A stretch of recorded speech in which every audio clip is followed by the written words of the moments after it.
Hola, profe, ¿cómo está? Bien, vos. Todo bien, gracias. Bueno.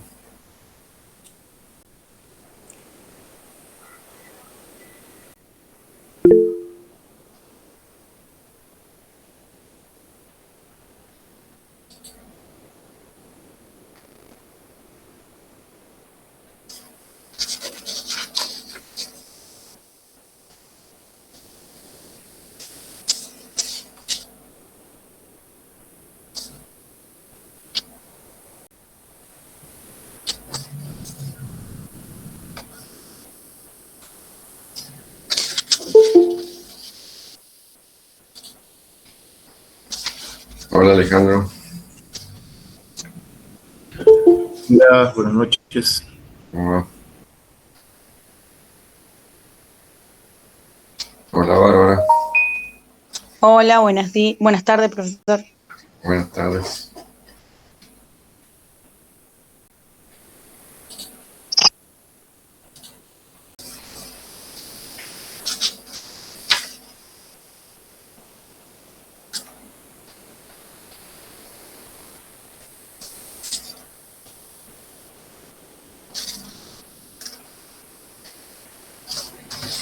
Bueno, vamos a arrancar. ¿Alguna novedad? No, ¿no? ¿Algo para comentar?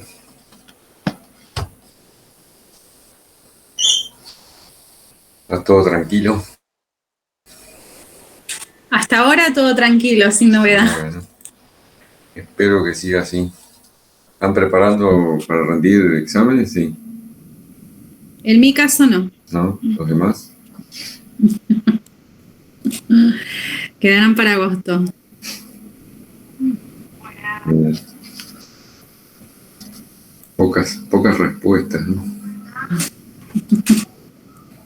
Yo no, profe. No me anoté ninguna. Nada, nada. Los demás tampoco.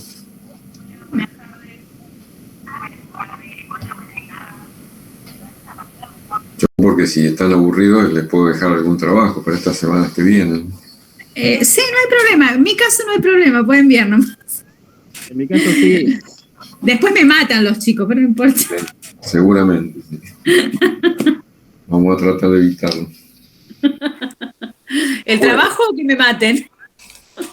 Que te maten. Bueno, vamos a comenzar entonces. Vamos a retomar el tema de la industrialización, ¿no? Hemos empezado a ver algo con respecto a esta revolución industrial, ¿no? Que decíamos que se va a ir completando y acelerando después de la guerra, pero ajá, bueno, es un buen plan. Dos materias en mayo es un buen plan. Decíamos el otro día que si bien la revolución industrial en Estados Unidos se hace patente y se acelera la segunda mitad del siglo, particularmente después de la Guerra de Secesión, también es cierto que todo este proceso comienza mucho tiempo antes. Hola Patricio. Habíamos visto cómo las actividades artesanales en las ciudades ya habían desde el comienzo sido protegidas, ¿no?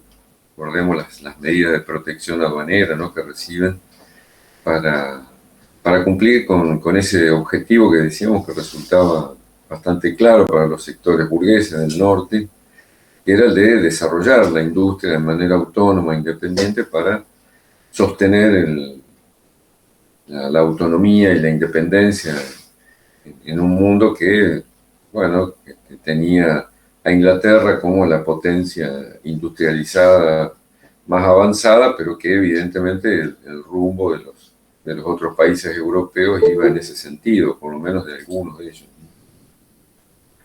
Y que no, hola Juan, y que no impulsarla o no promover la industrialización hubiera significado un retraso letal, ¿sí? Para las ambiciones de esta burguesía, ¿no? Entonces veíamos que ya desde finales del siglo XIX hay una intención de promover las actividades artesanales, primero, que ya estaban presentes en el periodo colonial, desde luego, pero darle un mayor impulso a las actividades industriales, las que ya conocidas y bastante avanzadas, como era la construcción de barcos, como habíamos visto, pero no solo esto, sino promover otros tipos de industria que tenían que ver con la metalurgia, con las máquinas, la industria textil, ¿sí? De manera similar a lo que ocurría en Inglaterra, ¿no? Habíamos comentado también que ese proceso de industrialización, al menos para Adams esto resulta claro, ¿no? Que la industrialización en Estados Unidos es prácticamente una extensión de lo que está ocurriendo en Inglaterra, ¿no? Hacia el final del siglo XVIII, que comentábamos acerca de los vínculos muy estrechos que había y que esto permitía entre Estados Unidos e Inglaterra, y que esto permitía la llegada rápida de las novedades técnicas, pero también del capital, de los trabajadores, de los técnicos, ¿sí? Que rápidamente se fueron sumando al proceso de desarrollo de Estados Unidos, ¿no?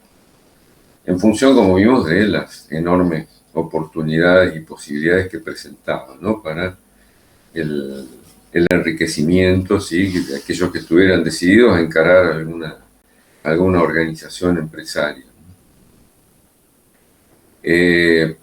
Pero decíamos que todo esto requería de ciertas condiciones también para poder concretarse, que una de esas condiciones era el transporte, por eso Adam plantea esa revolución en los transportes, que también se va a dar en Europa de alguna manera, porque el avance de la industria requiere de esto, ¿no? Es decir, de una comunicación mucho más fluida para el abastecimiento de materias primas, para el despliegue comercial de los productos manufacturados en el mayor mercado posible. En el caso de Inglaterra implicará un aumento enorme de las exportaciones de la industria textil, ¿no? Y que decíamos que no es precisamente el caso de Estados Unidos, que se basa fundamentalmente en la formación de un poderoso mercado interno más que en las exportaciones. Es decir, que la industria tiene su sostén, su soporte en el consumo interno más que en la exportación, ¿sí? Esta es una diferencia muy importante con Inglaterra en cuanto al desarrollo industrial. Sobre todo porque al asentarse sobre el crecimiento de un mercado interno, implica el desarrollo simultáneo de muchas actividades que, como veíamos, se van promoviendo mutuamente, ¿no? Es decir, el avance de la frontera, la producción agrícola, ¿sí? Que aumenta para abastecer a las ciudades y a su vez convertirse en consumidores industriales, es lo que va asegurando, ¿sí? el despliegue de todas estas posibilidades y su concreción, ¿no? Es decir, estaba claro que Gran Bretaña en su momento tuvo que hacer algunos cambios en su política de comercio exterior para poder abastecerse de los alimentos necesarios para una clase obrera en crecimiento durante la Revolución Industrial, ¿no? Y en el caso de Estados Unidos, la ventaja está en que el abastecimiento de esos alimentos se da desde el propio territorio, es decir, de los territorios del oeste que se van ganando con el avance de la frontera. Entonces, Estados Unidos, como decíamos, tiene la ventaja de contar con las materias primas y los alimentos necesarios para el desarrollo industrial. Es decir, no había posibilidades de desarrollo industrial sin un desarrollo agrícola, cosa que ocurrió en Gran Bretaña en su revolución industrial, pero como decía recién, también asegurándose fuentes de abastecimiento extranjeras, ¿no? En el caso de Estados Unidos fue la promoción de esas fuentes de abastecimiento dentro de su propio territorio, lo cual permite, ¿sí? la acumulación también de capitales en ese intercambio, ¿no? De productos de un sector al otro. Pero también hablábamos de esa revolución en el transporte, es decir, como decíamos, la necesidad de asegurar las vías de comunicación para el abastecimiento y para el comercio de los productos, y que en el caso de Estados Unidos, las grandes ciudades del este habían empezado a conectarse con las regiones del oeste, o por lo menos del medio oeste primero, a través de las vías fluviales, ¿no? Es decir, había ríos importantes, hay ríos importantes en la región, pero la cuestión, el problema era poder comunicar o intercomunicar a esos ríos, y para esto habíamos visto la construcción de canales fue la solución, ¿no? La construcción de canales tampoco es un invento de Estados Unidos, ya se habían desarrollado en Inglaterra también, como medio de transporte, pero lo que decíamos es que en Estados Unidos todo tiene una magnitud diferente y la construcción de los canales también, ¿no? Pero podemos decir que fue una de las primeras respuestas frente a esa necesidad de modificar el sistema de transporte, de ampliarlo, de asegurarlo. Hola, Eliana. Que por otro lado decíamos Buenas noches. ¿cómo estás? Que tenía serias dificultades el transporte terrestre, donde no aparecían soluciones confiables, soluciones verdaderamente novedosas para la construcción de caminos, soluciones técnicas, digo, que permitieran contar con caminos que tuvieran la posibilidad de ser transitados durante todo el año, o que fueran verdaderamente extensos y que llegaran a las regiones que se pretendía llegar. El transporte terrestre seguía siendo muy difícil. Hablábamos de la intervención, ¿no?, del Estado en la construcción de caminos, de canales, del enorme gasto que significaba el mantenimiento de esos caminos construidos con tablas, con madera, con piedras, pero que no resistían, ¿sí?, las nevadas, el hielo, y pasaban gran parte del año inhabilitados, ¿no? Entonces no era posible basar este desarrollo industrial y comercial en esos caminos como medio de transporte principal, ¿no? Por eso las vías fluviales son las principales vías de comunicación, con el agregado de los canales, ¿no? En este sentido habíamos comentado ya en otras ocasiones también la importancia que tiene la región de los Grandes Lagos y la posibilidad de navegar, al menos durante parte del año, esos grandes lagos, para comunicar, ¿sí?, a las grandes ciudades del este con las regiones del medio oeste, ¿no? Y poder intensificar los intercambios, que, como digo, es la fórmula principal para el desarrollo industrial, para las posibilidades del desarrollo industrial. Ya muy temprano, hacia la década del 30, aparecen las primeras vías férreas, aparece el ferrocarril, decíamos casi al mismo tiempo que en Inglaterra. El impulso a los ferrocarriles proviene de las propias ciudades, que buscan conectarse primero con las regiones que rodean a esas ciudades, para el abastecimiento de alimentos cercanos, en principio, pero que después, a medida que se van extendiendo, y que decíamos se fueron extendiendo a la medida en que la frontera fue avanzando, y que el avance de la frontera, el avance de la producción agrícola en el oeste, motivaba, ¿sí?, la expansión de esas vías férreas, ¿no?, la prolongación de las vías para conectar, ¿sí?, ahora sí por tierra, hacia un camino confiable como son las vías, poder transportar grandes cantidades de productos de manera segura, rápida, desde el oeste hacia el este y viceversa, ¿no? Decíamos que tanto las empresas ferroviarias como las empresas de los canales, las empresas que construían y que gestionaban, ¿sí?, tanto los ferrocarriles como los canales, decíamos que habían sido, bueno, un antecedente muy importante, un primer paso muy importante en la organización empresaria del capitalismo norteamericano, en tanto permitieron poner en marcha una organización destinada al manejo, la gestión de enormes recursos económicos, de una magnitud desconocida hasta esos tiempos, desconocida incluso para las empresas inglesas, ¿no?, que se estaban desarrollando. Es decir, en Estados Unidos estas empresas empiezan a mostrar las dificultades, primero que plantea, ¿sí?, la gestión de una empresa de semejante magnitud y que requiere de un conocimiento nuevo desde el punto de vista de la organización, ¿no?, del manejo de los recursos financieros, de los presupuestos, de las inversiones necesarias, que implica un conocimiento cada vez más detallado de cada una de esas actividades y sobre todo para mejorar la productividad y la especialización dentro de cada una de esas empresas, ¿no?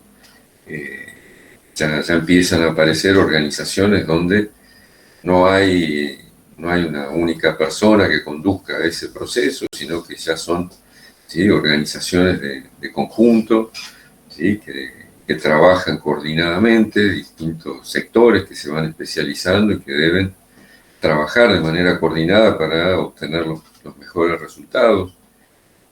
La evaluación de esos resultados desde el punto de vista económico, financiero, es decir, el desarrollo de toda una cultura empresaria muy importante que va a servir y mucho, ¿sí?, para el posterior desarrollo industrial y la formación de las grandes corporaciones económicas norteamericanas. Por otro lado, también la construcción de los canales y la construcción de los ferrocarriles, obviamente que dan un enorme impulso a la industrialización por sus propias demandas, ¿no? Por un lado aseguran las vinculaciones y las comunicaciones del mundo industrial con el mundo rural, pero por otro lado también son sobre todo los ferrocarriles, ya para mediados del siglo han acelerado su desarrollo enormemente. Son grandes demandantes, ¿sí?, de carbón, de hierro, de acero, para la construcción, ¿sí?, de las vías, de las máquinas necesarias, de los vagones. Es decir, esto también impulsa el crecimiento de nuevas industrias, ¿sí?, que se van a ir sumando a la industria textil primero, es decir, las primeras que se desarrollan son las industrias de consumo directo, es decir, de industrias de producción de bienes de consumo directo, pero después, una vez que estas industrias, como la textil, ¿no?, se van desarrollando, demandan cada vez más intensamente la fabricación de maquinarias que primero eran importadas, pero que rápidamente empiezan a ser fabricadas en Estados Unidos, y esto requiere no solo el conocimiento técnico necesario, sino los medios y las materias primas necesarias, ¿no? Entonces, los ferrocarriles, ¿sí?, se transforman, lo mismo que la construcción de maquinaria para la industria textil, se transforman en demandantes de hierro y carbón, y esto provoca que algunas regiones, sobre todo cercanas a los grandes lagos, como va a ser digamos, un centro siderúrgico muy importante como Pittsburgh, ¿sí?, a la orilla de uno de los grandes lagos, empiezan a aparecer ciudades, ¿sí?, industriales específicamente, que concentran ciertas actividades, ¿no? Es decir, algunas regiones donde el carbón, ¿sí?, abundaba o el hierro abundaba, se van a convertir en los centros, ¿sí?, industriales metalúrgicos, ¿no?, para abastecer de hierro y de acero a las industrias que están en otras ciudades fabricando las maquinarias, ¿no? Entonces, no sé si se entiende cómo se va entrelazando todo esto, ¿sí?, a través de los medios de transporte necesarios, pero también con la especialización de algunas regiones en alguna producción, y que eso demanda comunicaciones muy fluidas para poder mantener el ritmo de desarrollo y abastecer la demanda creciente, ¿no? Entonces digo, los propios medios de transporte que surgen impulsados por el crecimiento de algunas industrias, a su vez impulsan por sí mismos el nacimiento, la formación y la ampliación de otras industrias nuevas, diferentes a las anteriores, ¿no? Esto se puede decir que es el encadenamiento, ¿sí?, productivo que lleva a la formación de una economía capitalista plenamente desarrollada, ¿no?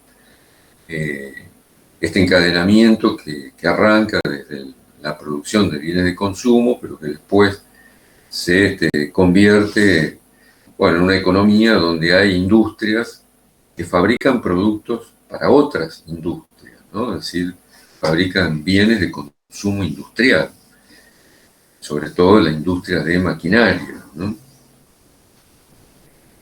El propio Marx, cuando había estudiado el capitalismo inglés, había analizado esto, ¿no? Es decir, la importancia que tenía para una economía autónoma o para lograr el desarrollo autónomo, que a las industrias de bienes de consumo directo, es decir, que fabrican bienes para que las personas consuman directamente, como productos textiles o alimenticios, por otro lado, debía aparecer dentro de la economía la industria para las industrias, ¿no? Es decir, las fábricas que producen productos químicos, que producen acero, ¿sí?, que producen elementos que otras industrias van a utilizar, ¿no? Entonces, este encadenamiento es el que permite, ¿sí?, que la industrialización verdaderamente se transforme en lo que conocemos como la revolución industrial, ¿no? Verdaderamente esa es la forma en que la industrialización transforma completamente a las sociedades, porque cuando hablamos de industrialización o hablamos de revolución industrial, estamos hablando de transformaciones verdaderamente profundas de las sociedades, ¿no? Es decir, de la sociedad en general, no solo desde el punto de vista técnico-económico, ¿no?, sino desde la transformación social que implica, ¿no?, la aparición, el surgimiento de nuevos grupos, ¿sí?, especializados en diferentes tareas, el desarrollo, como decíamos, de conocimientos técnicos, de tecnología. Es decir, todo esto implica una transformación muy amplia y muy profunda de la sociedad, y las bases, ¿sí?, de su crecimiento económico, de su desarrollo, cambian completamente, ¿no? Si comparamos esto que está ocurriendo efectivamente en la región del Nordeste con lo que ocurría en el sur, bueno, podemos darnos cuenta de cuál era la diferencia, ¿no? Es decir, en el sur este encadenamiento no existe, no se produce, y por lo tanto no va a haber revolución industrial, no hay posibilidades de que eso ocurra, más allá de que hubiera algunas industrias textiles, ¿no? Pero no hay desarrollo, como decía recién, de industrias para industrias, ¿no?, que es el eslabón más importante de la cadena y que permite la mayor acumulación de capital. Bien, en el caso de Estados Unidos, sí decimos entonces que este desarrollo de los medios de transporte impulsa el crecimiento de industrias nuevas, ¿no?, de industrias diferentes. Hemos comentado también que el desarrollo de esas industrias estaba incluso el desarrollo de los mismos medios de transporte, ¿no?, los medios de comunicación, mostraban la presencia creciente de capitales extranjeros, ¿no? Ese dato no hay que olvidárselo, es muy importante tenerlo en cuenta por la velocidad que adquiere el proceso de desarrollo en Estados Unidos. Hubiese sido imposible lograrlo sin la llegada de esos capitales extranjeros, ¿no? Cuando hablamos de los ferrocarriles, ¿sí?, lo que vemos, además de estas características que mencionábamos respecto a su origen, a su expansión, es algo que ya hemos comentado en relación a la guerra civil, ¿no? Es decir, los ferrocarriles, a medida que se van extendiendo y comunicando el norte con el oeste, no sé si lo recuerdan, pero decíamos que produce una enorme transformación en las relaciones regionales. que el comercio de los productos del oeste se daba a través del sistema fluvial del Mississippi. Esto, de alguna manera, mantenía integrado al sur todavía, pero en la medida en que los ferrocarriles se desarrollan y comunican directamente a las zonas urbanizadas e industrializadas del nordeste con los alimentos del oeste, el sur va quedando cada vez más marginado y empieza a hacerse cada vez más notorio en la década del 40, sobre todo en la década del 50, la tremenda diferencia en el ritmo de desarrollo de las regiones del norte y del oeste y la región del sur, ¿no? Es decir, como hemos visto, la región del sur no muestra un desarrollo ferroviario comparable al de las otras regiones, por la inexistencia de razones, de motivos económicos para que esos ferrocarriles se instalaran, por la falta precisamente de esa demanda que genera la propia industria, y que el sur va a ir hundiéndose en la pobreza y en el estancamiento, la decadencia, en tanto no recibe los efectos, ¿sí?, de esa industrialización que se está concentrando muy fuertemente, porque también hay que tener en cuenta que la industrialización se concentra muy fuertemente en la región del nordeste, ¿no? Acompañando y desarrollando simultáneamente la urbanización, es decir, el crecimiento de las ciudades.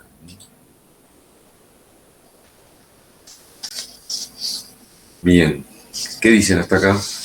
¿Vamos bien?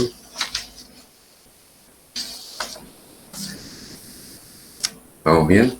¿Sí? Bueno, me alegro.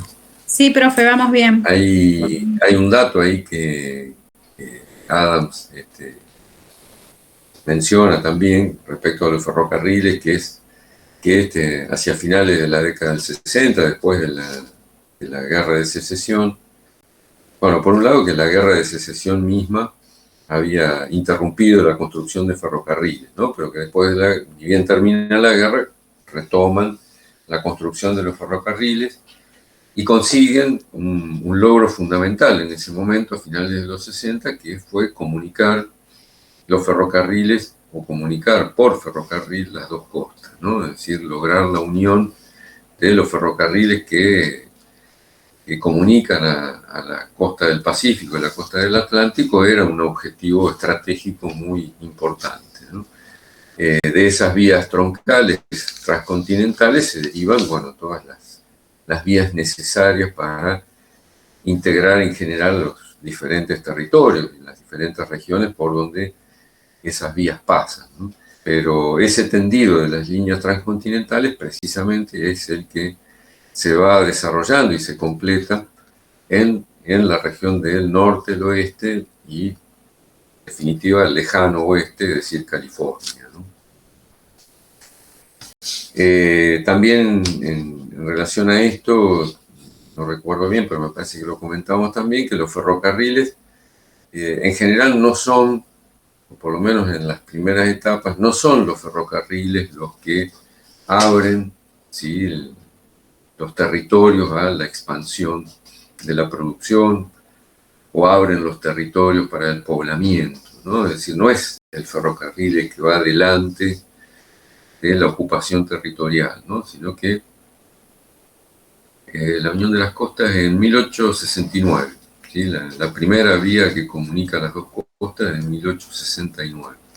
Después, como comentaba por ahí, se construyen dos o tres más de manera casi inmediata, ¿no? Por la enorme importancia que tenía esto, ¿no? Decía que esto también es un dato valioso para entender cómo se da la expansión económica, la expansión territorial, y es que el ferrocarril no es el que abre el camino, sino que el ferrocarril va siguiendo la colonización de las tierras, ¿no? Es decir, el ferrocarril va detrás, sí, lo he dicho, va detrás de un negocio que ya está funcionando, ¿no? Es decir, cuando la producción ya está en marcha, el ferrocarril va a buscar esos productos, ¿no? Hasta que van llegando con la expansión colonizadora, con la producción agrícola, con la producción agropecuaria, la ganadera también, quiero decir, cuando van llegando hasta las zonas montañosas, ahí sí el ferrocarril, ¿sí?, es el que va a abrir el camino, ¿no? Porque no hay ya una corriente colonizadora o de poblamiento sobre las zonas montañosas, sobre las altas mesetas, porque no ofrecen las mismas posibilidades y los territorios, los terrenos tienen las mismas características, ¿no?, que en las grandes llanuras del medio oeste. Entonces, en las zonas montañosas sí es el ferrocarril el que va a avanzar primero para lograr esa intercomunicación entre las dos costas, ¿no? Es decir, en ese caso hay una etapa en la cual el ferrocarril va a ser imprescindible para que el desarrollo se pueda acelerar, ¿no?, mediante esa intercomunicación. En el camino también de los ferrocarriles aparecen algunos núcleos urbanos muy importantes que concentran ciertas actividades y concentran la llegada de diferentes vías férreas, ¿no? Son núcleos urbanos que concentran, bueno, una porción importante del comercio de alguna región, pero lo hacen en función de contar con los medios de transporte, ¿sí?, necesarios, y para esto las vías férreas también se concentran en esos nudos, en ese lugar. Uno de esos lugares que también se va a convertir en un centro industrial fue la ciudad de Chicago, ¿sí?, en el núcleo urbano donde se concentra la llegada del ganado y de los alimentos que van a marchar hacia el este, hacia las ciudades. Se concentran primero en Chicago, que es un nudo ferroviario fundamental también. Bien. Por supuesto que además de la cultura empresaria, como decía antes, que se desarrolla en torno a estas grandes compañías, la especialización de tareas dentro de las empresas, de la organización empresaria, la utilización de grandes masas de trabajadores también en la construcción de canales y de ferrocarriles y el funcionamiento, ¿sí?, de las grandes empresas después, va dando origen también a relaciones laborales nuevas, es decir, son grandes demandantes de mano de obra, gran cantidad de trabajadores, pero que también va mostrando una situación que va a empezar a repetirse en todo el país, ¿no?, que es la organización de los trabajadores, ahora trabajadores en cantidades masivas, como decía recién, vinculados a un único patrón, ¿no? Es decir, ya el patrón no es la persona, sino que será la compañía, será el directorio que comanda esa compañía, ¿no? Es decir, esto tiene una gran importancia en cuanto a la despersonalización de las relaciones laborales que van a ser propias del capitalismo más moderno, más avanzado de finales del siglo XIX después, ¿no? En algún momento comentábamos acerca de la vinculación directa que en sus orígenes las empresas capitalistas, ¿sí?, mostraban entre el patrón y los empleados, ¿no?, los trabajadores, las pequeñas empresas. Esta situación que se sigue dando en las pequeñas y medianas empresas en la actualidad, ¿no?, del empresario que está en la empresa, que la conduce directamente, personalmente, que conoce o se vincula directamente con los trabajadores. Bueno, esto es lo que va desapareciendo en Estados Unidos ya tan tempranamente como en la primera mitad del siglo XIX, particularmente en estas grandes empresas, ¿no? Es decir, la necesidad de manejar esos inmensos recursos hace que aparezcan especialistas en esta tarea, o lo mismo con las innovaciones técnicas. Ya no es suficiente con un empresario con mucha capacidad, sino que es necesario un conjunto que trabaja coordinadamente, y esto lleva a que la relación con los trabajadores, ¿sí?, también sea una relación más lejana, ¿no? Es decir, una relación menos personalizada y que permite a veces tomar decisiones también más drásticas, me refiero a despidos si son necesarios, sin demasiado cargos de conciencia y nada por el estilo, ¿no? Quizás un empresario de una empresa chica valora a sus trabajadores por el conocimiento, por la experiencia, por el vínculo que han establecido. Como todo esto se pierde en realidad, se va debilitando, también llegan los momentos en que pueden ocurrir despidos masivos también, porque si una gran empresa de los canales o de los ferrocarriles marcha hacia la quiebra, los despidos van a ser despidos masivos de trabajadores, ¿no? Generando, así como generan en algún momento, mientras se están desarrollando, beneficios hacia la sociedad en cuanto a la demanda de empleo, a la posibilidad de pagar salarios más altos en tanto la productividad aumenta. También en los momentos de crisis o de fracaso de esas empresas, los problemas sociales que genera también son muy graves, ¿no? Son muy, muy profundos, ¿no? En relación a las necesidades de estas grandes empresas, decíamos, manejan una enorme cantidad de recursos, y esos recursos financieros, económicos, no siempre son recursos propios, sino que provienen de inversores, ¿no? De accionistas, de la práctica de emitir bonos, acciones, ¿sí? Que se hace muy común, y que esto es lo que hace que el verdadero dueño, propietario de la empresa, no sea una persona, sino que puede ser un conjunto muy amplio de personas que son los accionistas, ¿no? Y que por eso existe un directorio, existen gerentes, es decir, personas especializadas que se dedican a la gestión, ¿sí? Del negocio, de la empresa, ¿no? Esto, decía, era lo que impulsa esa nueva cultura empresaria y financiera sobre todo, ¿no? Porque esta emisión de acciones, emisión de bonos, es lo que va dando base al desarrollo de las actividades financieras en Estados Unidos, que tienen un rol fundamental desde aquellos tiempos y cada día más, ¿no? Es decir, cada vez más quienes manejan las finanzas deciden el destino, ¿sí? De las empresas, y junto con el destino de las empresas, el destino de los trabajadores también, ¿no? Entonces, a veces por cuestiones financieras o de deudas de deudas excesivas, demasiado grandes para poder ser pagadas, sostenidas, llevan al fracaso de muchas empresas, ¿no? Y a la quiebra de muchos accionistas también. Lo que quiero decir es que impacto social, cuando una empresa quiebra,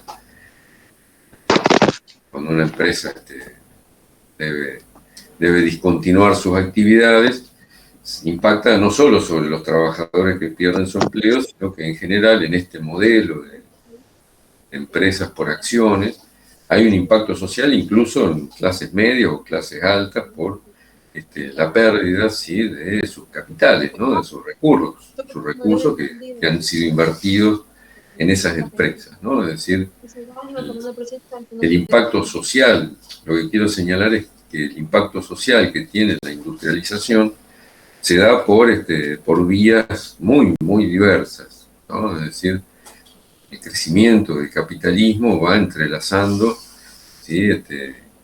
Sectores muy diversos de la sociedad, ¿no? Los vinculados a la tecnología, a las finanzas, al trabajo, a la organización sindical, a las organizaciones empresarias. Hay alguien que tiene el micrófono abierto y se está tapando un poquito. No sé si lo escuchan. Karen, me parece que tenés el micrófono abierto. Pero ahí está.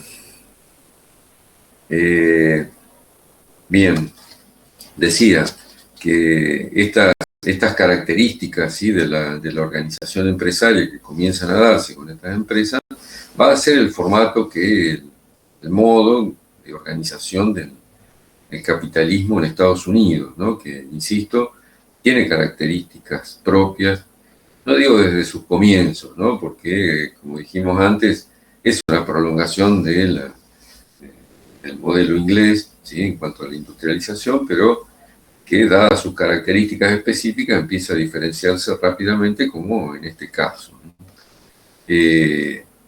Y a lo que me refería es a que cuando hablábamos de industrialización, hablamos de una actividad, ¿sí?, que tiene un inmenso impacto social y que provoca enormes y profundas transformaciones. Me refería a esto, ¿no? Es decir, son transformaciones tan grandes, tan importantes, que el sostenimiento de las actividades industriales pasa a ser, obviamente, ¿sí?, un objetivo central para la sociedad. Es decir, que una vez puesta en marcha esta organización económica, hay que sostenerla a cualquier costo, porque una crisis de ella significa, sí, una crisis para toda la sociedad en definitiva, ¿no? Esto que vemos siempre en las crisis, ¿no?, incluso en las actuales, en las contemporáneas, que cuando hay una profunda crisis económica, los estados, los gobiernos, salen corriendo a salvar a los bancos, salen corriendo a salvar a las grandes compañías, ¿no?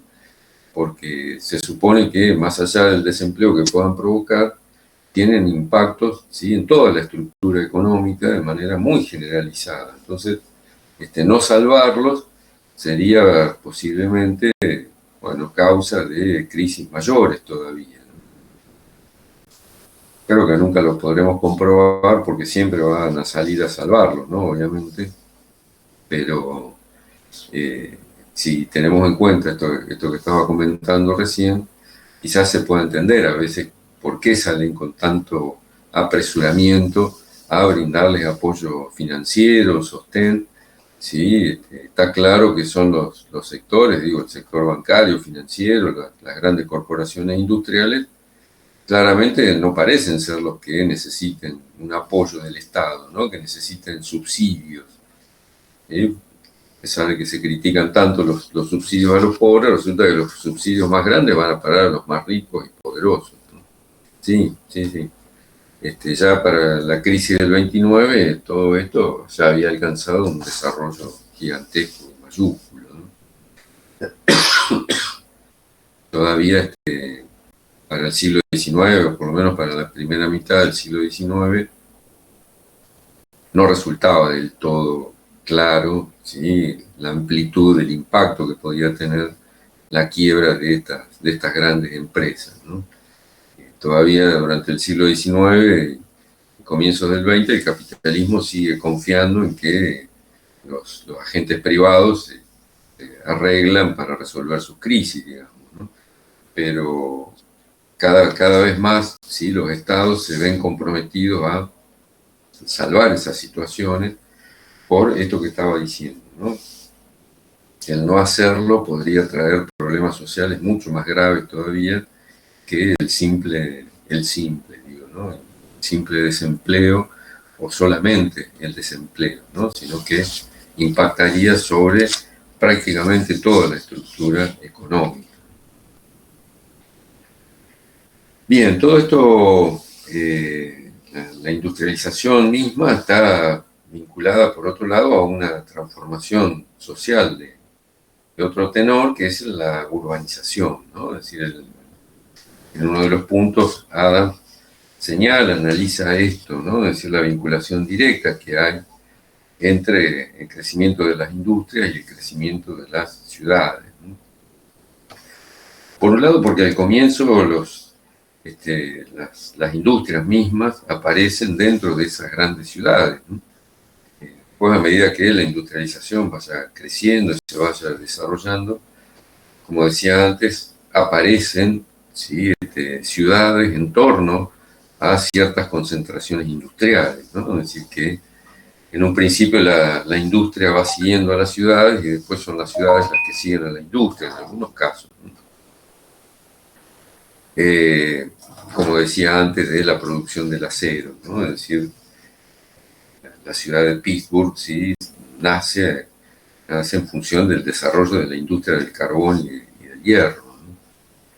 Y se va formando una gigantesca ciudad en torno a las grandes acerías, ¿no? Y de ahí las características que tiene, ¿no? Porque otro de los aspectos que hay que ver, que también Adams analiza, es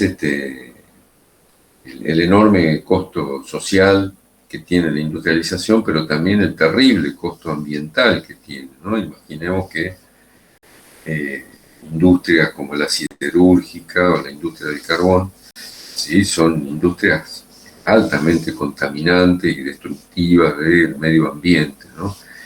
Y realmente no había ninguna consideración en este sentido, ni ningún cuidado respecto a esto, ¿no? Entonces la vida en estas ciudades para las personas verdaderamente era un infierno, ¿no? Verdaderamente era muy difícil, ¿sí? Vivir en esas ciudades ligadas directamente a una industria, ¿no? Y una gran industria. Pero concretamente, si la industrialización avanza, es indudablemente porque la urbanización ha ido avanzando también, ¿no? Es decir, la industrialización no hubiera podido sostenerse ni continuarse si no hubiera habido un crecimiento simultáneo también de las grandes ciudades, ¿no? ¿Sí?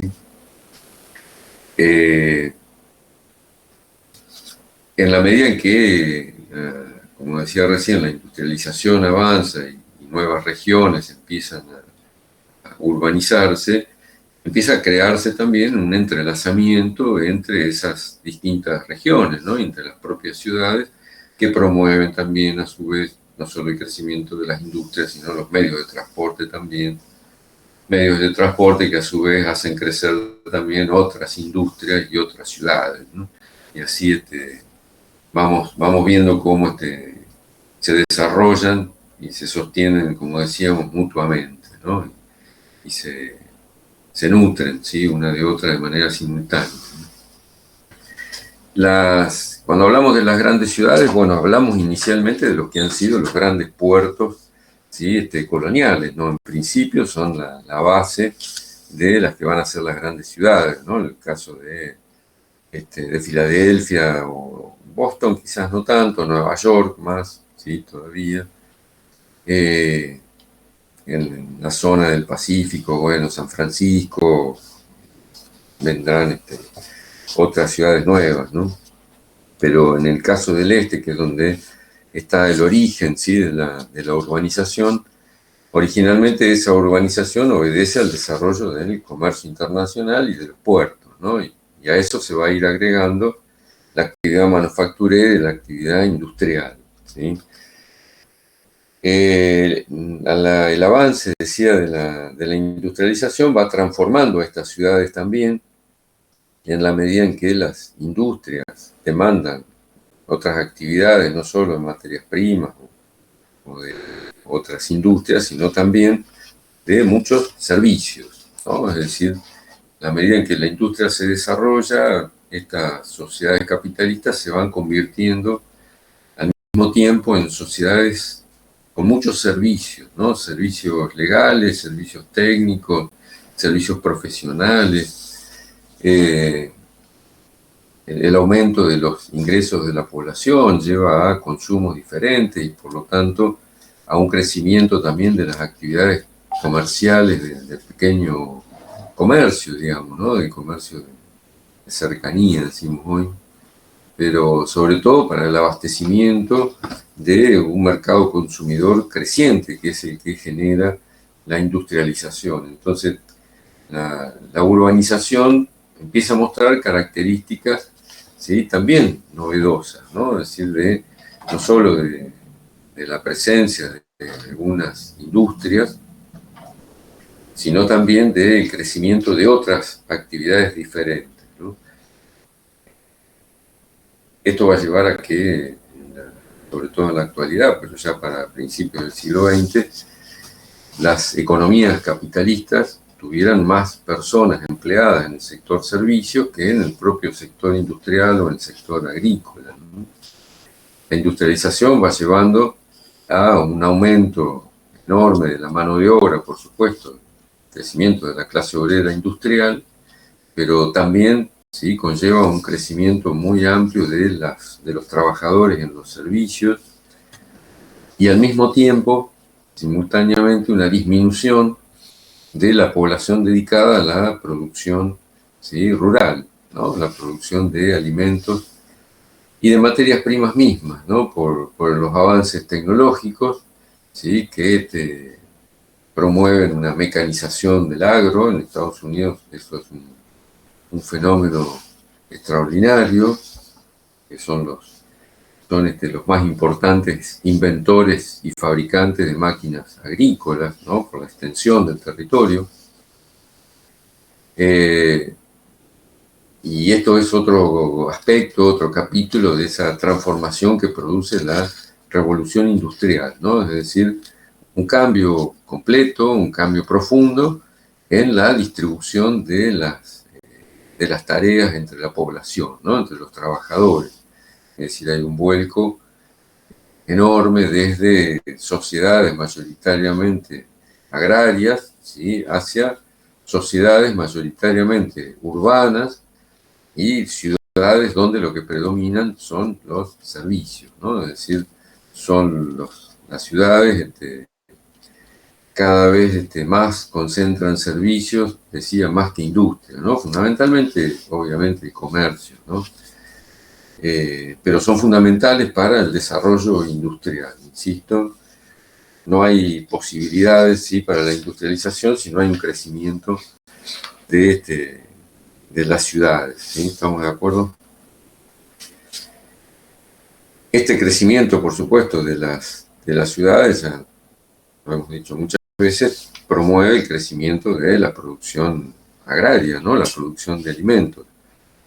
A mayor cantidad de empleados o de trabajadores industriales y de trabajadores en el sector de los servicios, mayor cantidad de consumidores que no producen sus propios alimentos, ¿no? Y que deben ir al mercado a comprarlos. Y ahí lo que comentábamos alguna vez de la seguridad que tenían los productores agrícolas, ¿sí? De contar con una demanda siempre creciente, con un mercado asegurado que absorbe toda su producción, ¿no? En la medida en que se siga desarrollando la industria y la urbanización, lo que hay es una garantía para el consumo de alimento producido en otras regiones, ¿no? En otras regiones más alejadas de las ciudades, ¿sí?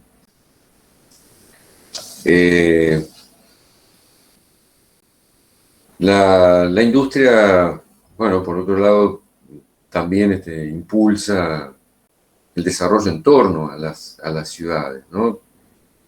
Porque si bien es cierto que empiezan a conformarse esta red de abastecimiento, ¿no? De cereales, de carne, sobre todo hacia las ciudades, también es cierto que en torno a las ciudades hay una zona, ¿sí? De producción de alimentos frescos, ¿sí? Que también se va a desarrollar en función de ese crecimiento, ¿no? Es decir, hay regiones agrícolas que antiguamente se dedicaban al cultivo de cereales, que dejan de producir esos cereales para empezar a producir alimentos, ¿sí? De consumo inmediato, ¿no? Como pueden ser las frutas, los lácteos.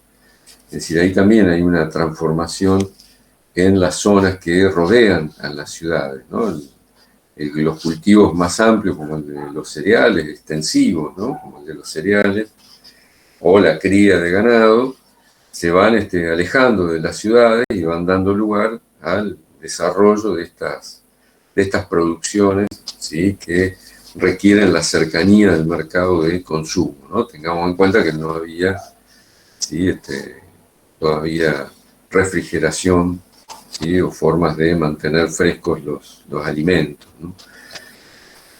En esto hay también un cambio en la organización social, ¿no? Con la aparición de un sector específicamente dedicado a ese tipo de actividad, ¿no? Hola, Federico, ¿cómo te va? ¿Cómo va a todos? ¿Cómo va? Demore. Bien, hay digamos, una solución también en este crecimiento urbano, la concentración, ¿sí? De la población en esos centros urbanos, que es el aseguramiento de la disponibilidad de mano de obra también, ¿no? Es decir, los inmigrantes cada vez más son atraídos, ¿sí? Por las ciudades, por el empleo industrial, por el empleo en los servicios.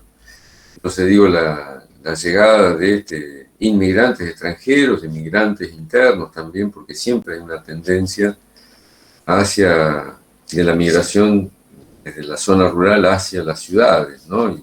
Y esto tiene que ver con la demanda de trabajadores de la industria y de los servicios, ¿no? Entonces, hay de alguna manera la formación, ¿sí?, de un mercado de trabajo, ¿sí?, que se nutre de estas corrientes migrantes para abastecer esa creciente demanda de parte de las distintas actividades económicas, ¿no? Bien, este crecimiento, ¿sí?, industrial y urbano, que es lo que se está dando también en Europa, ya para mediados del siglo XIX en Estados Unidos ha tomado una velocidad mucho mayor que la europea, ¿no? Es decir, los países europeos están adelantados en algunas cuestiones, pero el ritmo y la vertiginosidad del crecimiento de Estados Unidos, ¿sí?, ya se hace notar y se distingue claramente de lo que está ocurriendo en Europa, ¿no? Con las ciudades, con las industrias, con la concentración de trabajadores, ¿sí?, con el aumento de los servicios y los empleos, ¿no? Bien. En esta concentración, ¿sí?, de la población y esta paulatina especialización en distintas tareas, esta diferenciación, ¿no?, que se va produciendo entre actividades de servicio, actividades industriales, actividades rurales. La especialización en cada una de estas actividades permite avanzar más rápidamente en el conocimiento necesario para desarrollarlas. Este conocimiento, como vamos a ver, se va a traducir en el caso de Estados Unidos en la invención o en la gran cantidad de inventos, ¿sí?, y de maquinarias utilizadas, que van a llevar a que se produzca un crecimiento muy rápido de la productividad, ¿sí? ¿Se acuerdan lo que era la productividad?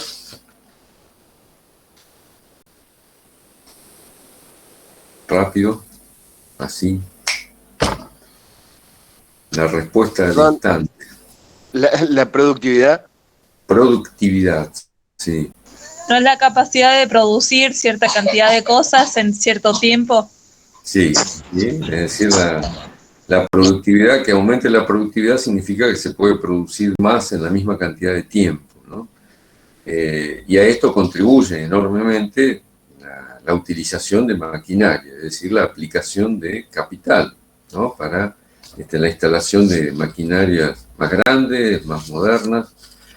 Y esto en Estados Unidos se despliega no solo en la industria, sino también en los servicios y en las actividades rurales, ¿no? Es decir, este impulso al uso de maquinarias, a la inversión de capital, se va a dar en todas las actividades, y esto lleva a un crecimiento simultáneo de la productividad en todas esas actividades, ¿no?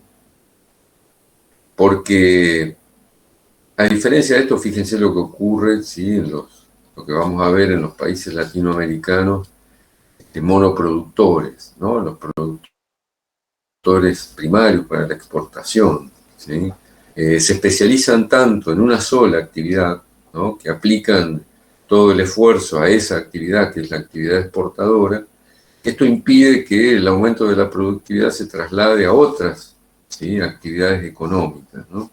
En cambio acá, todas las actividades económicas van aumentando simultáneamente su productividad. Entonces esto significa que todas las actividades pueden brindar la oportunidad de obtener ganancias, ¿sí?, si no todas iguales, por supuesto, pero sí ganancias importantes en cualquiera de estas actividades, ¿no?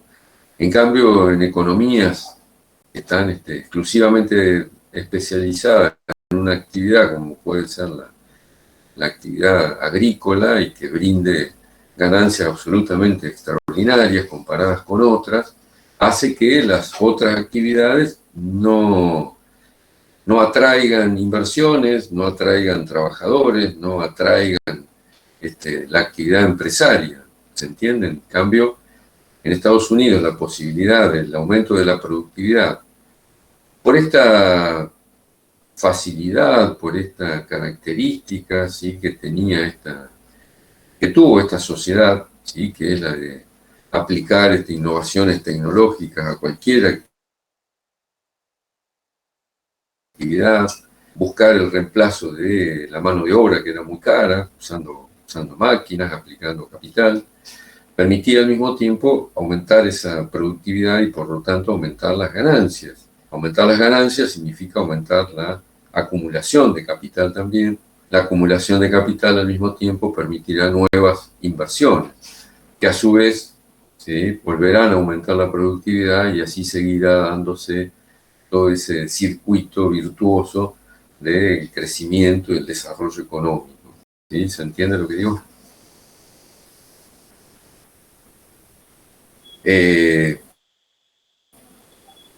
Si alguna actividad, como puede ser, como decía antes, el monocultivo, ¿sí?, es la actividad que genera inmensas cantidades de ganancias, pero que mantener ese nivel de ganancias no requiere de mayores inversiones, ¿sí?, termina, bueno, derivando esas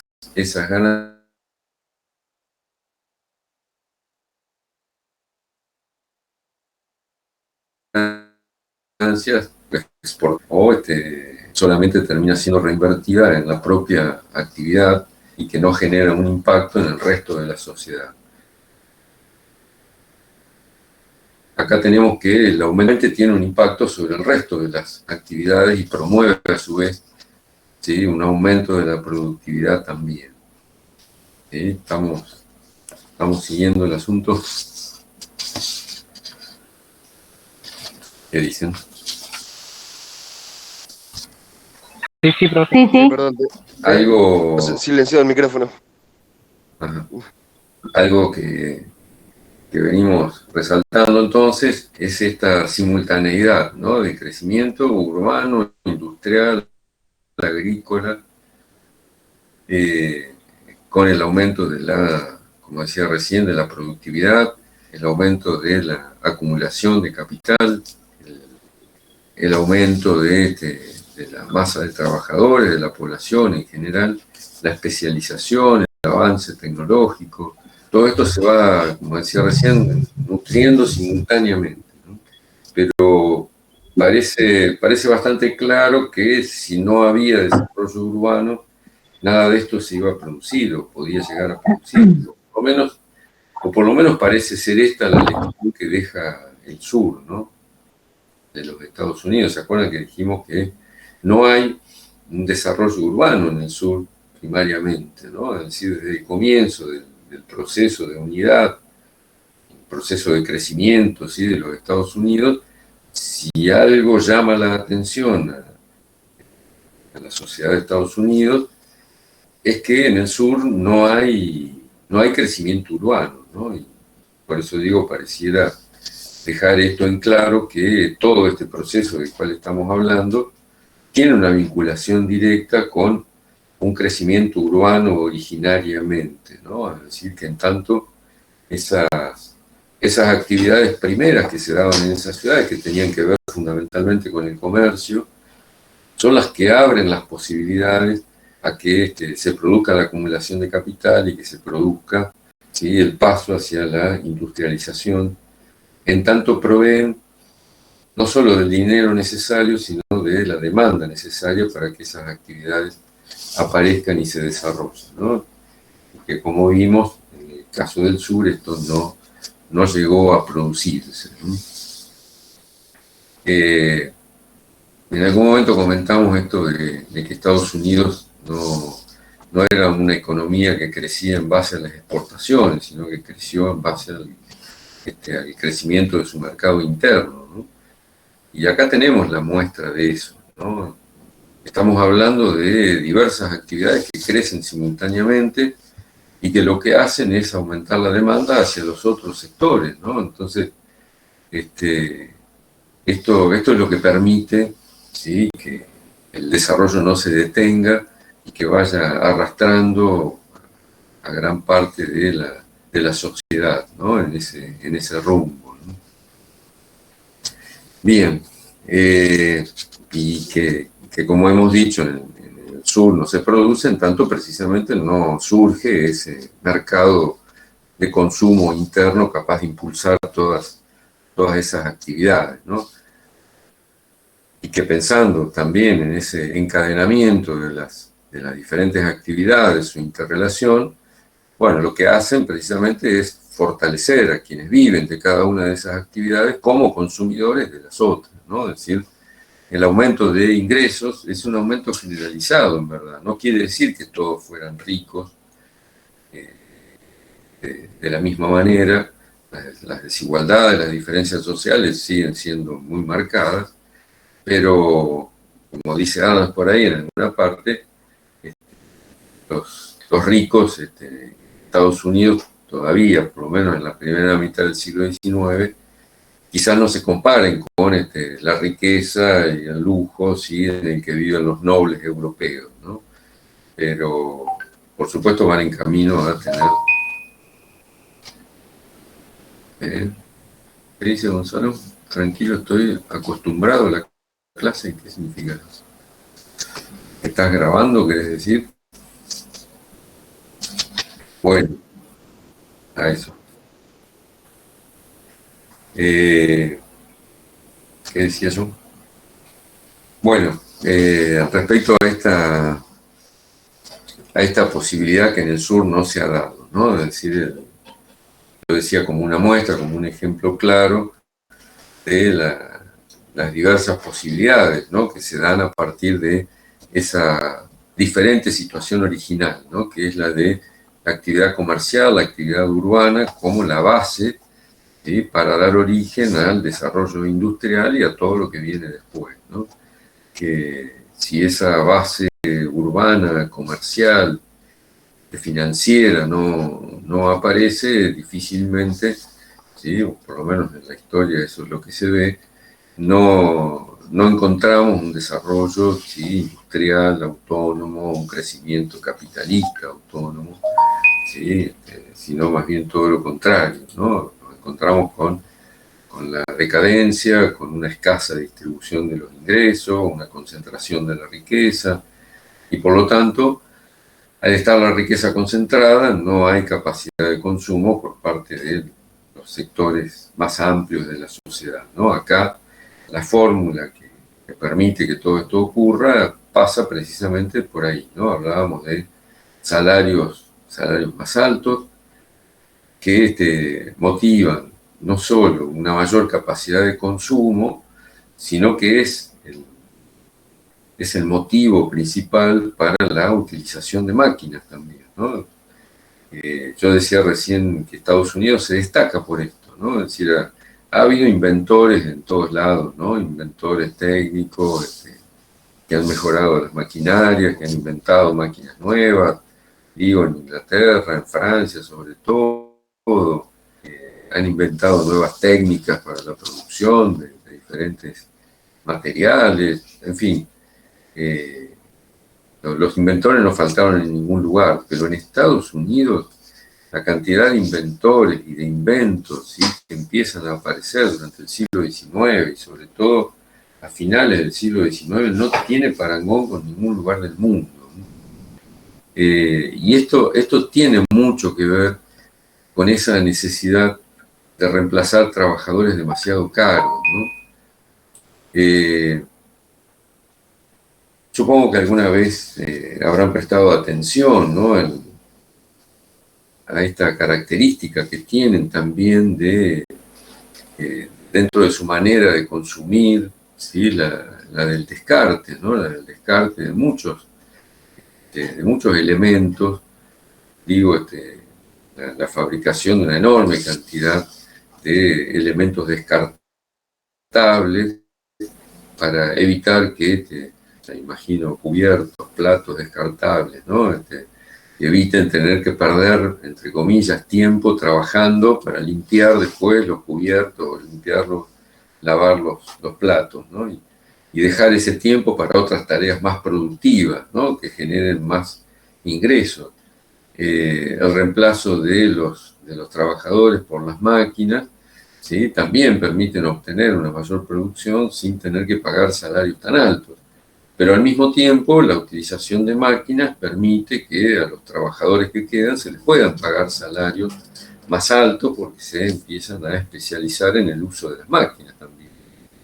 Entonces digo, nos encontramos con una enorme cantidad de situaciones que se van retroalimentando, ¿no? Y que van fortaleciendo y que van acelerando todo este proceso, ¿no? La invención de las maquinarias, reemplazando a los trabajadores, se da sobre todo, se da en todas las actividades, ¿no? Porque en las actividades de servicios también, ¿no? Es decir, la automatización de algunas tareas sencillas, simples, las máquinas de escribir, ¿no? Las máquinas de coser, no sé, cosas muy, muy básicas, aun cuando son muy complejas en realidad.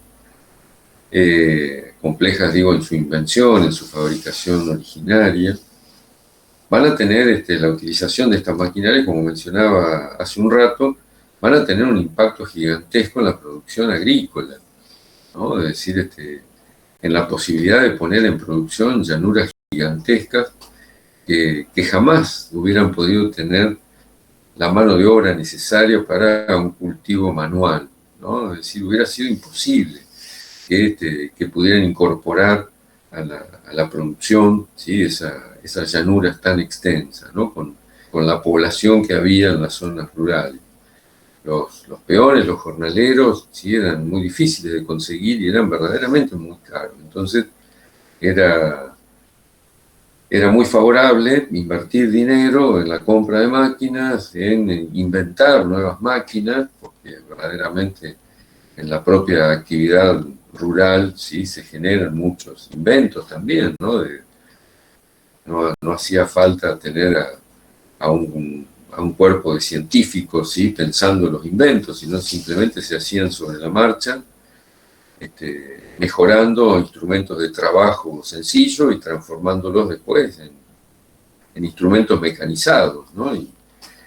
Y esto aumenta los ingresos, por supuesto, de quienes invirtieron en esas máquinas y permite, como decía antes, otra vez la acumulación de capital y entrar en ese círculo beneficioso, ¿no? Para el conjunto, ¿no? La aplicación de la maquinaria a la actividad agraria, fundamentalmente, tuvo también un impacto enorme sobre las actividades industriales, en tanto ese mundo rural fue capaz de abastecer a las ciudades y a la clase obrera industrial con alimentos, ¿sí? Cada vez más baratos también. Es decir, la producción masiva de alimentos en esas grandes llanuras, con todo este complejo de máquinas, ¿sí? Utilizadas y que se va ampliando, ¿no? Permite no solo una mayor cantidad de producción, sino también lo que mencionábamos antes, que es el aumento de la productividad agraria, ¿no? Particularmente la agrícola, a partir de la aplicación de la maquinaria, ¿no? Es decir, el trabajo hecho por una máquina, mucha mayor cantidad que en un mismo tiempo que una gran cantidad de trabajadores, ¿no? Un reemplazo directo que permite obtener mayores beneficios y precios más bajos. Entonces la oferta de alimentos era la necesaria para que los costos de las industrias, ¿sí? También fueran favorables. Pensemos que los salarios se definían en función del costo de la alimentación fundamentalmente, ¿no? Porque estamos hablando de trabajadores de una clase obrera que en aquellos tiempos, digo en el siglo XIX, sobre todo en la primera mitad del siglo XIX, no son obreros, ¿sí? que tienen asistencia médica, que tienen obra social, que tienen prepaga, o que se dedican a viajar por el mundo, o que tienen vacaciones.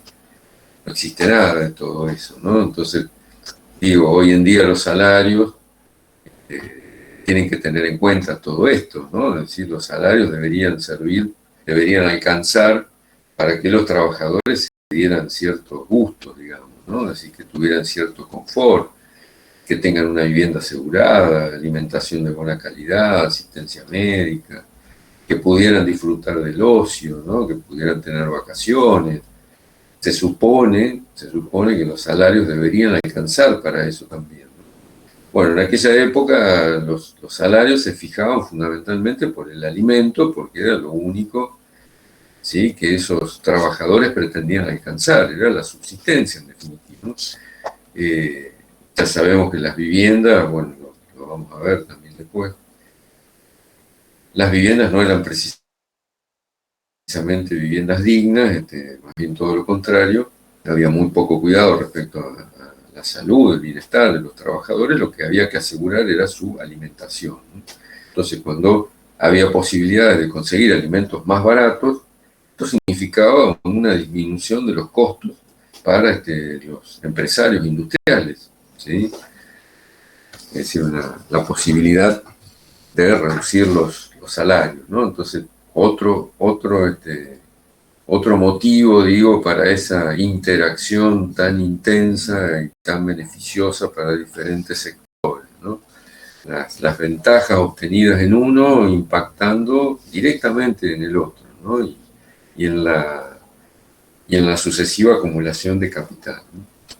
La ampliación. Con respecto al tema de la industrialización y el sur, bueno, lo que Adams refiere es lo que hemos parte conversado, es decir, las enormes limitaciones que el sur ha tenido para desarrollar la industria. En realidad, si algo de la industria sí va a aparecer en el sur, va a ser después de la guerra civil, sobre todo en una industria textil, pero con capitales del norte, ¿no? Con capitales yanquis. La actividad en el sur seguía siendo una actividad agraria fundamentalmente, pero actividad agraria que tampoco mostraba, ¿sí?, los avances técnicos, por ejemplo, ¿no? Es decir, no había innovación como había en las llanuras del oeste. Si bien es cierto que el cultivo del algodón requería otras especificidades, digo, para la recolección, con mucho cuidado, para no perder el producto, para no dañarlo, en fin, particularidades del propio algodón. En algún momento la producción de algodón, sobre esto ya a principios del siglo XIX, había empezado a utilizar alguna maquinaria para hacer más rápido el trabajo, pero evidentemente la existencia de los esclavos limitaba fuertemente la posibilidad de utilizar maquinaria, ¿no? Porque, como decíamos antes, la utilización de maquinaria requiere especialización, requiere capacitación, calificación en los obreros. Y esto es muy difícil lograr con los esclavos, obviamente, ¿no? No es imposible, pero sí muy difícil. Digo entonces, esta posibilidad de que el cultivo del algodón, que seguía siendo muy importante, por supuesto, por la exportación, ya hemos visto, era el principal producto de exportación, pero a su vez también era un insumo fundamental para las industrias del norte. Entonces, el cultivo del algodón seguía siendo una actividad fundamental y muy importante, pero a pesar de esa importancia y a pesar de ofrecer la posibilidad de aplicar tecnología al cultivo, sobre todo el algodón, no se desarrolló tampoco. Otra vez hay que pensar en la esclavitud como el limitante para el desarrollo tecnológico de la actividad, ¿sí?, del cultivo del algodón. Sí, una vez obtenido el algodón, aparece, ¿sí?, toda la cadena de maquinarias para hilarlo, para tejerlo, es decir, todo lo que lleva a la confección de las prendas después, ¿no? Que entonces sí, ahí comienza, después del cultivo, una vez obtenido el algodón, comienza toda una cadena de diferentes actividades que se van a industrializar y muy rápidamente, ¿no? Y que van a aplicar las innovaciones técnicas de manera muy amplia. Pero el cultivo del algodón en el sur sur no pasó esto tampoco, ¿no? Y la subsistencia entonces de la esclavitud obedece a esto. La abolición de la esclavitud, como vimos, proveyó de una gran cantidad de mano de obra barata, ¿no? Entonces esto también reduce los motivos para la renovación del cultivo del algodón aún después de liberados los esclavos, ¿no? Entonces los esclavos se convierten en trabajadores pobres, como muchos de ellos en campesinos pobres, como los campesinos blancos pobres, que como hemos visto no son consumidores de productos industriales, no tienen ingresos suficientes y por lo tanto no están en condiciones de promover un círculo virtuoso, ¿sí?, como mercado interno para la producción urbana o para ni siquiera el desarrollo de los servicios, porque si no hay demanda no hay posibilidad de desarrollar servicios tampoco, ¿no? Entonces no hay impulso al crecimiento urbano y al no haber impulso a las actividades comerciales y por lo tanto el estancamiento y la decadencia, ¿no? Va a tardar mucho el sur, ¿sí?, en entrar dentro de este proceso. Lo va a hacer a partir de una situación de extrema pobreza, de extremas limitaciones y si alcanza cierto grado de desarrollo industrial más tarde, es por la aplicación de los capitales norteños, ¿no?